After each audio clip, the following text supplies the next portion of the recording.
안녕하세요, 한상규입니다. 오늘 소개해드릴 차는 랜드로버 올뉴 레인지로버입니다. 레인지로버는 랜드로버 라인업의 기함이죠. 글로벌 데뷔는 작년에 했고요. 국내에는 최근에 출시가 됐습니다. 현행 모델은 5세대에 해당이 되고요. 플랫폼을 포함해서 대부분이 바뀌었습니다. 특히 신형 레인지로버는 랜드로버 이매진 전략의 첫 모델인 만큼 랜드로버에서는 처음 선보이는 것들이 많습니다. 예를 들어서 MLA 플렉스로 불리는 플랫폼이 처음으로 적용된 모델이고요. 이 MLA 플렉스는 기존의 내연기관은 물론 전기차까지 대응할 수 있는 그런 플랫폼이죠. 따라서 레인지로버 역시도 내연기관이 먼저 출시가 되고 그 다음에 플러그인 하이브리드, 전기차도 출시될 계획입니다. 참고로 PHEV는 내년, 전기차는 2024년에 출시될 예정이고요. 국내에는 우선적으로 P530 가솔린과 D350 디젤 두 가지 엔진이 판매가 되고요. 바디는 스탠다드와 롱 휠베이스 두 가지로 나뉩니다. 롱 휠베이스 버전은 기존에도 있었는데 이번 신형에는 처음으로 7인승 모델이 추가가 됐습니다. 이번에 국내에 출시되는 신형 레인지로버는 전부 오토 바이오그래피고요. 지금 보시는 시승차는 P350 7인승입니다. 가격은 2억 2,537만원이고요. 신형 레인지로버의 외장 디자인은 큰 틀에서 보면은 기존과 크게 다르지 않습니다. 근데 세부적으로 보면은 좀 많이 바뀌었죠. 전면에서 봤을 때 구형 대비해서 이미지가 좀 많이 달라졌는데 구형과 비교하면은 전체적으로 좀 간결한 선이 주류를 이루고 있고요. 결정적으로 디테일이 좀 바뀌긴 했지만 여전히 멀리서 봐도 레인지로버라는 그 아이덴티티가 확실하게 잘 표현이 돼 있습니다. 디자인적인 면에서 구형과 가장 크게 달라진 부분은 그릴인 것 같고요. 이 그릴 같은 경우가 구형에 비하면 좀 더 깔끔한 그런 모습이죠. 랜드로버에 따르면 각 바디 패널의 이음새와 경계를 최소화해서 좀 더 매끄러운 디자인을 완성을 했다고 합니다. 실제로 신형은 공기저항 개수가 0.30에 불과합니다. 그러니까 레인지로버급의 사이즈에 해당되는 SUV로서는 공기저항 개수가 꽤 낮은 편이죠. 헤드램프도 새롭게 디지털 LED가 적용됐습니다. 이 LED 헤드램프는 최대 범위가 500m에 달하고요. 전면에 있는 최대 16개의 물체를 인식을 할 수 있다고 합니다. 그러니까 기존에 비하면 개별적으로 조절되는 그런 세밀함이 좀 더 보강이 됐죠. 이 측면 역시도 직선이 좀 강조된 디자인이고요.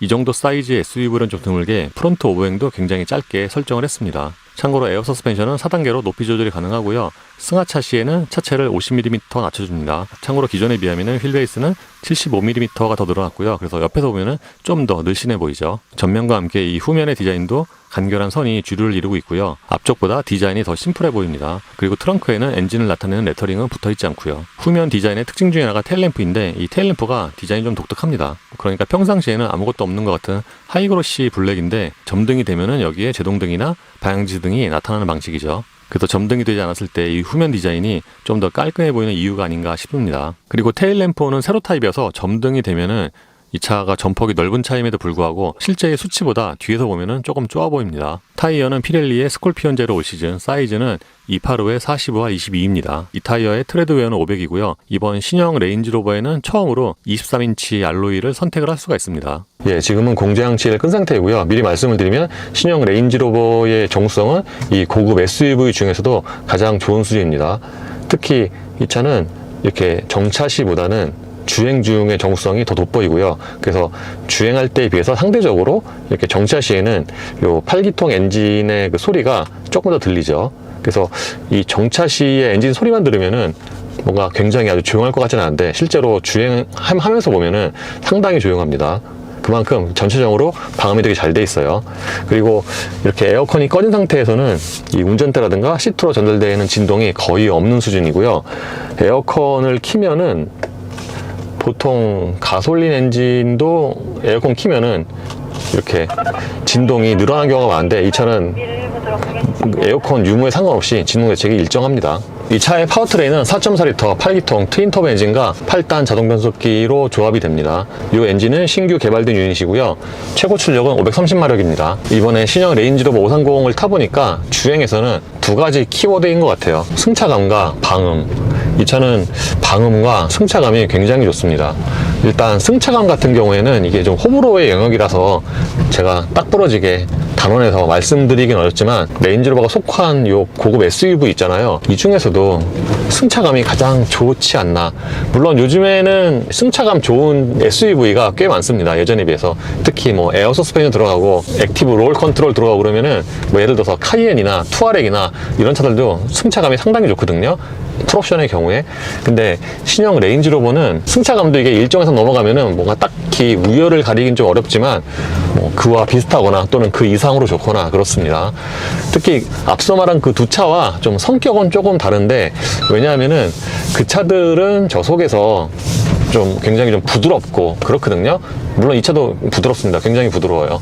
특히 저속에서 이제 푹신한데 그 차하고 좀 다른 점은 댐핑, 상하의 움직임, 바운싱에서 뭔가 좀 이렇게 더 탱탱한 그런 느낌이 있어요. 약간 좀 탱탱볼 같은 느낌? 근데 이제 보통 탱탱볼은 이게 던지면 어디 가서 튈지 모르잖아요.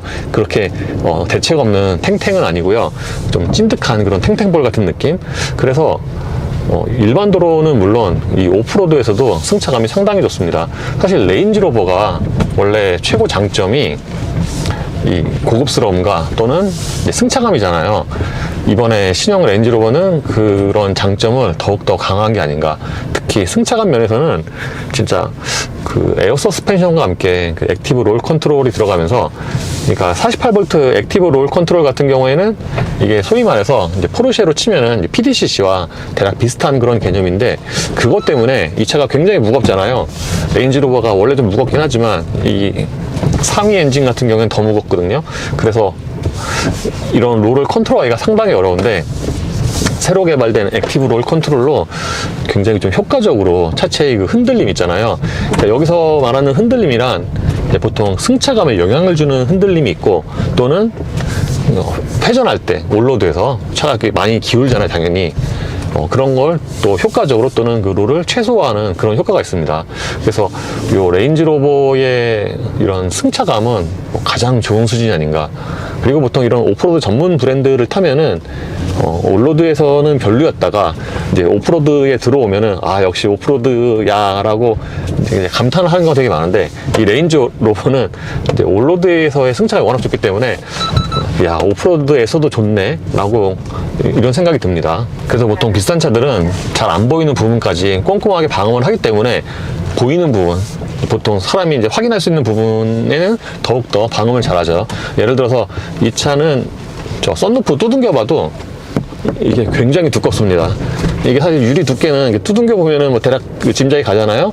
예를 들어서 뭐 라우퍼 하이브리드 같은 경우는 두둥기면 뭐 아크릴판처럼 되게 얇은데, 이 차는 그거에 한 3, 4배 정도 되는 것처럼 이게 엄청 두꺼워요. 이게 옆유리도 마찬가지고, 옆유리도 당연히 이중접합인데 이중접합 치고도 좀 두꺼운 편입니다. 랜드로버의 이 오프로드 주행 시스템은 이게 점점 발전을 해서, 뭐 처음에 터레인 리스폰스 나왔을 때도 그게 좀 약간 혁신적이었잖아요. 근데 최신의 모델은 그냥 머리 아프게 뭐 할 거 없이 그냥 오토 모드, 그러니까 여기 이 컨트롤러 있잖아요. 이거를 누르면은 그냥 오토 모드가 되거든요. 그래서 이렇게 복잡하게 할 거 없이 오토 모드 누르면은 이제 알아서 이 지형이나 상황에 맞게 자동으로 드라이브 모드를 선택을 합니다. 그래서 예전에 비하면은 전문가들이 좀 신경을 써서 할 수 있는 그런 영역까지 일반 운전자들도 좀 쉽게 할 수 있는 오프로드를, 그렇게 시대가 바뀌었죠. 그리고 이런 360도 카메라의 경우에도 이게 뭐 오프로드에서 유용하고 안 하고를 떠나서 뭔가 좀 이렇게 볼만한 거리, 예를 들어서 막 이 차를 샀는데 친구를 태웠는데 이런 게 보여주면은 뭔가 좀 와 하는 약간 좀 그런 팩터잖아요. 그래서 이런 부분은 사실 이게 또 지금 처음 나온 건 아니고 사실 구형에도 있었는데 기존에 비하면은 세부적인 성능이 조금 더 좋아지고, 무엇보다도 화질이 굉장히 선명합니다. 그래서 이렇게 계속 켜놓고 가잖아요. 그러면 약간 좀 영화를 보는 것 같은 그런 느낌이고, 3D 누르면은 이게 계속 회전해서 돌려서 볼 수가 있습니다. 그리고 이번에 적용된 것 중에 하나가 리어휠 스티어링인데, 확실히 이 리어휠 스티어링이 적용이 되면은 회전 반경이 짧습니다.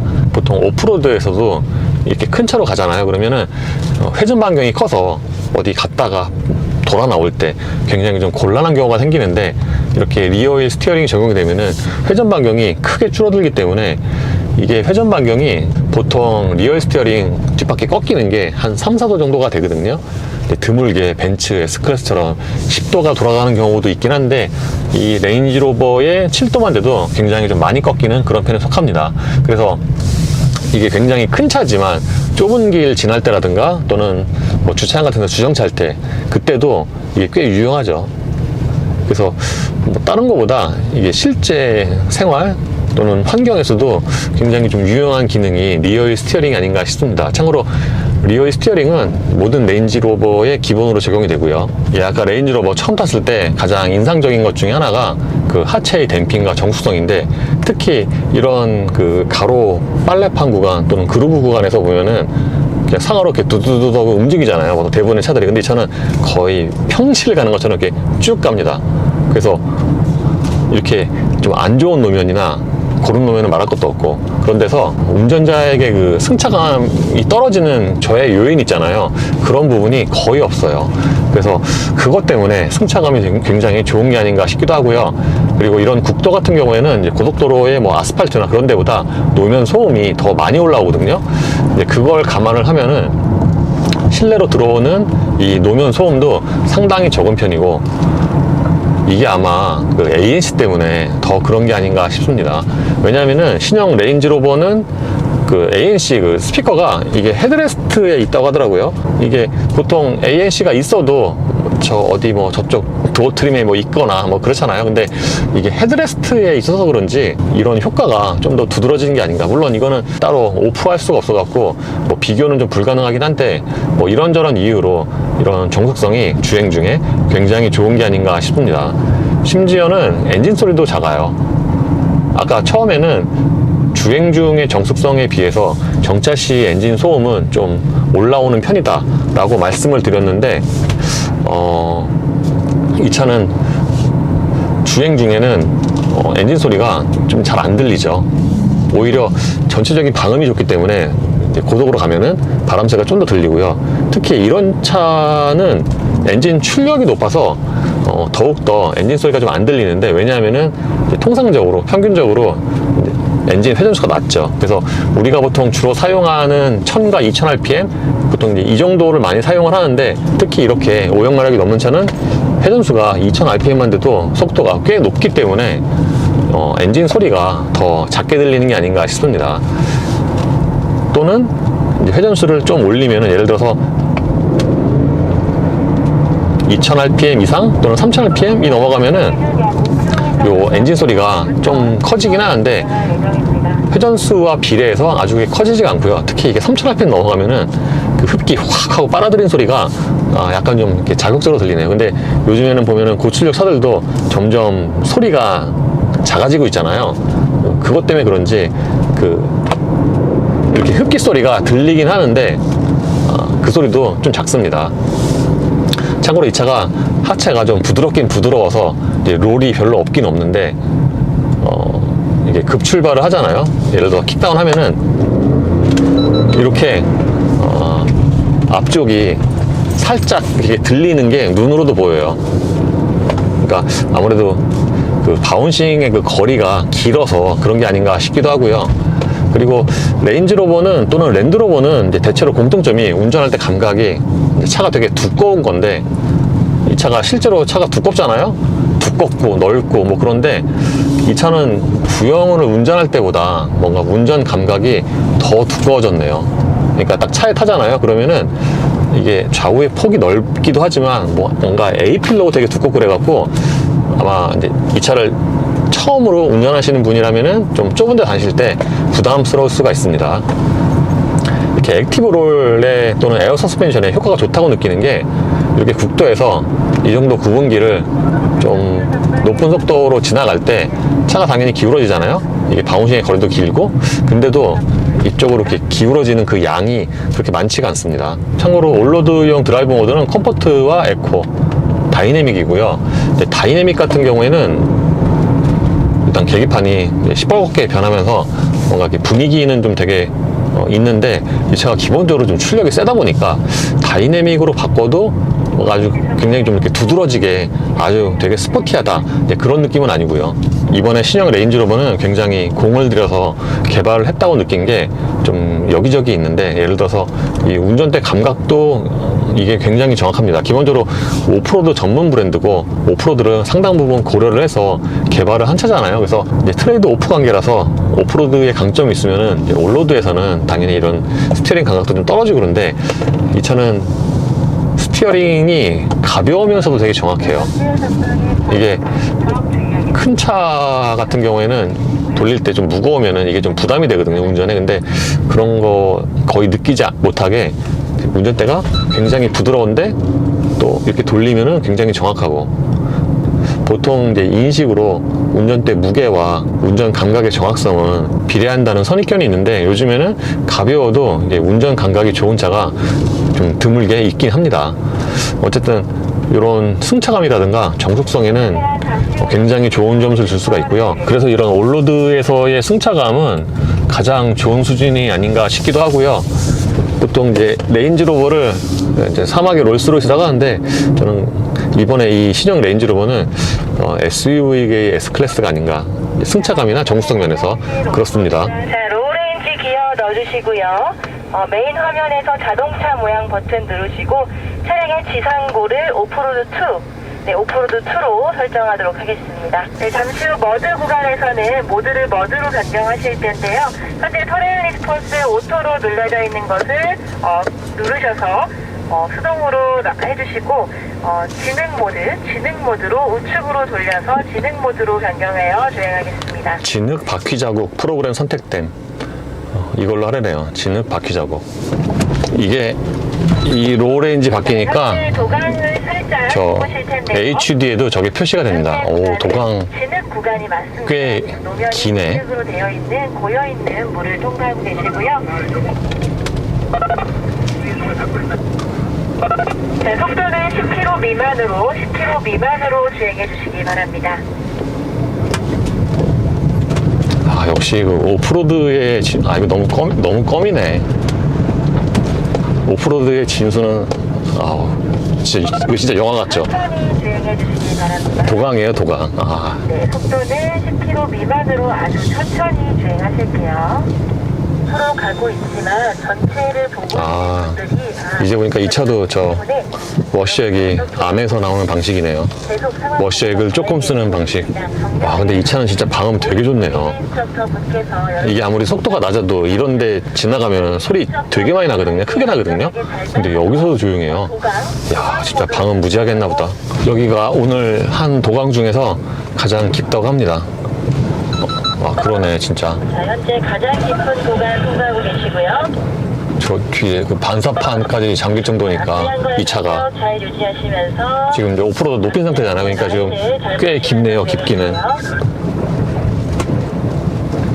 이게 진짜 카메라가 이럴 때 도움이 되긴 해요.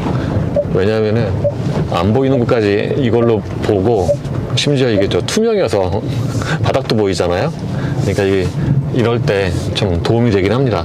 예, 그래서 올로드와 오프로드까지 주행을 해보니까 이번 신형 레인지로버는 개발에 굉장히 여러 가지로 공을 많이 들였다는 게 느껴지네요. 레인지로버는 기존에도 상품성이 좋았지만 이게 기함이잖아요. 보통 자동차 회사가 기함을 개발할 때 자신들이 갖고 있는 최고의 기술력 또는 상품성을 보여주기 마련인데 이 신형 레인지로버에 해당이 되는 것 같습니다.